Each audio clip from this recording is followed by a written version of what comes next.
DJ Amit राज कलमालपुर हाट।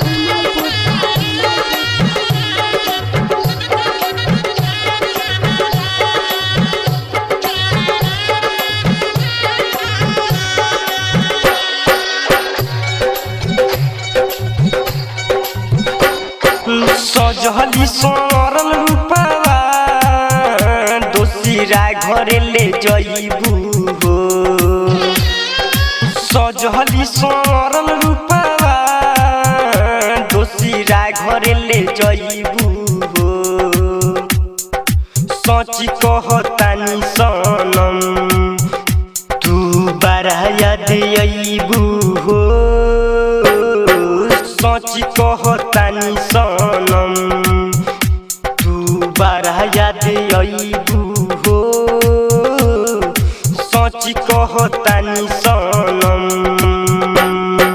सजहली सोरल रूपवा दोसीरा घरे ले जइबू हो। डीजे अमित राज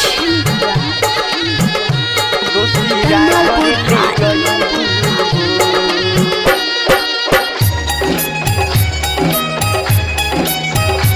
दोसीरा घरे ले जइबू। हमरा से प्यार कैलू दूसरा से शादी बोलो ये जान कहे कैलू बर्बादी। बोलो ये जान कहे कैलू बर्बादी। हमरा से प्यार कैलू दूसरा से शादी बोलो ये जान कहे कैलू बर्बादी। प्यार को के संगे हमारा तू कैलू गायदारी हो। प्यार को के संगे हमारा तू कैलू गायदारी हो। सीधा साधा दिलवा पर जान चलावलू तुआरी हो।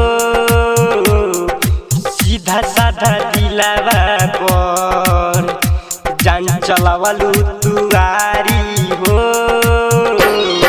सजहली सोरल रूपवा दोसीरा घरे ले जइबू हो। दोसीरा घरे ले जइबू हो।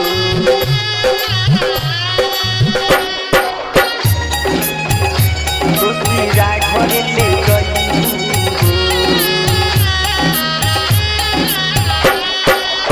सुजितावा के सूरतिया पर गइलू लो भाई कौन कमी रहे जान दिहलू भुलाई।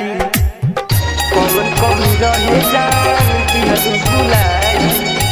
सुजितावा के सूरतिया पर गइलू लो भाई कौन कमी रहे जान गइलू भुलाई। सजहली सोरल रूपवा दोसीरा घरे ले जइबू हो।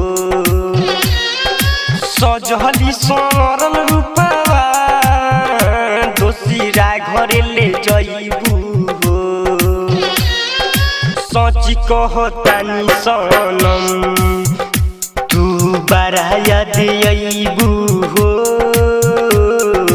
सची कहतानी सनम तू बड़ा याद अइबू हो। सजहली सोरल रूपवा दोसीरा घरे ले जइबू